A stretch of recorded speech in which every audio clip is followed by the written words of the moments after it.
Okay guys, so I know I had to miss class today, which I really hate, and I'm very sorry about that. I don't know where you guys might be struggling, but I know that From the Classroom 2 is probably the thing that's in the forefront of your mind right now because it's going to be due first, and then of course your second test is next week. So I wanted to just kind of go through it real quick and just kind of give you some pointers, some nudges and stuff like that, just in case you're still struggling with it. So with this first one, I want to make sure you come up that you see, obviously this is wrong, okay? So a lot of times when somebody shows me something that's wrong, I will say, okay, well look, if that works, then it should always work. So, I'll give them an example where, okay, look, I did the same thing you did and I got a different answer. So something's wrong, So I want you to use a strategy to come up with a different incorrect answer. So pick different numbers here to add and then subsequently subtract.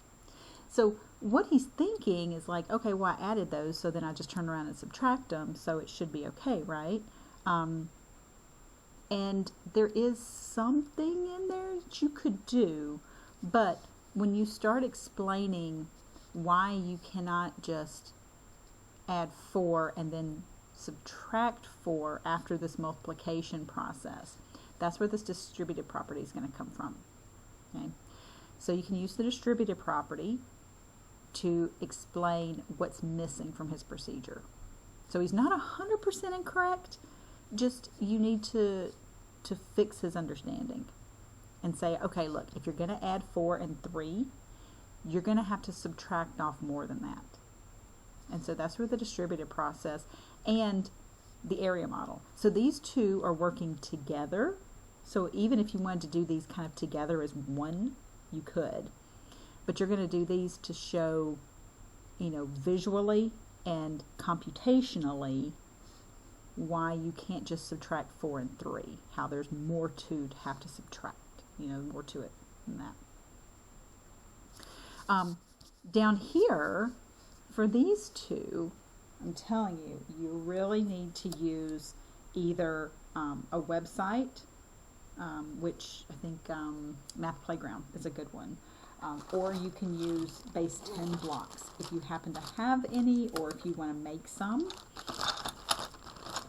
But the base 10 blocks, look like this. So there's so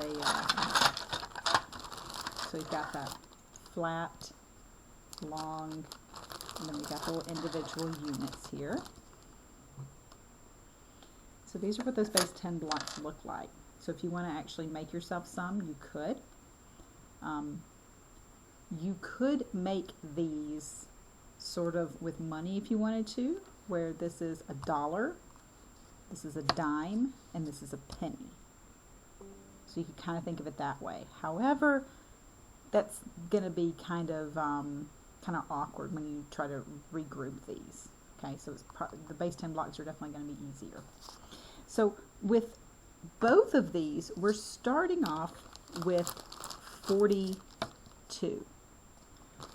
And we're using division, right? If we say how many 7s are in 42. So with both cases, we're starting with the number 42. So that's what 42 looks like. And we want to somehow group these into 7s. So we have two different responses. Now, if you just read these responses, they're going to sound weird. But if you know that these kids have base 10 blocks in front of them while they're saying these things, it's going to make a lot more sense. So your job is to draw the base 10 blocks and model what they are saying. All right? So explain their mathematical thought process using words or pictures. And I'll say and or. You can use a combination of both.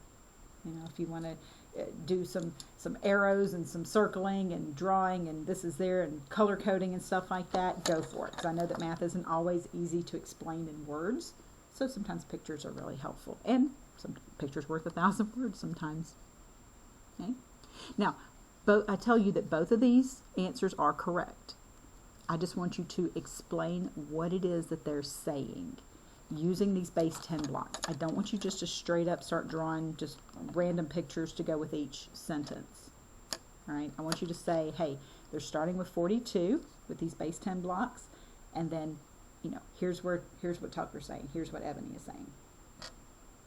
If you need, you can use that the Math Playground website to kind of help yourself see that. If you find that you just really need some base 10 blocks, you could, you know, just make some. Just draw them out on paper, cut them out. You know, let's just, you know, get creative with it somehow. So make it work. In class, I was going to bring some for you guys to, you know, to touch and stuff, so that you could maybe get a feel for it, but maybe after having seen them, now that you could think, okay, you know what, I can draw these on paper, like some construction paper or something a little heavier, and do this. Okay, so like I said, your test is next week, but I know that this is a more pressing assignment. If you have questions, send me an email. Okay, I also have office hours on Wednesdays that are virtual from 12 to 1:30. You're welcome to join that. The Google Meet link is in week 1. Also, if you just can't find it, send me an email. I'll send it to you. And any other time that you have questions, send me an email, and I can help you with it. So if you just want to send me like what you have so far and just say, hey, am I on the right track? You know, am I going about this right, or am I just way off? I will be happy to help you as well. So, all right, I hope you guys are doing well. And if you need me, again, tomorrow, virtual office hours on Wednesdays, 12 to 1:30. Thursday, I am going to be in the office. I have class in the mornings, but then I'm done by 11:30. So if you want to come see me from 11:30 to 12:30 in my office and have a seat at the table and work, I will be there to help you. All right, I'll talk to you guys soon. Bye.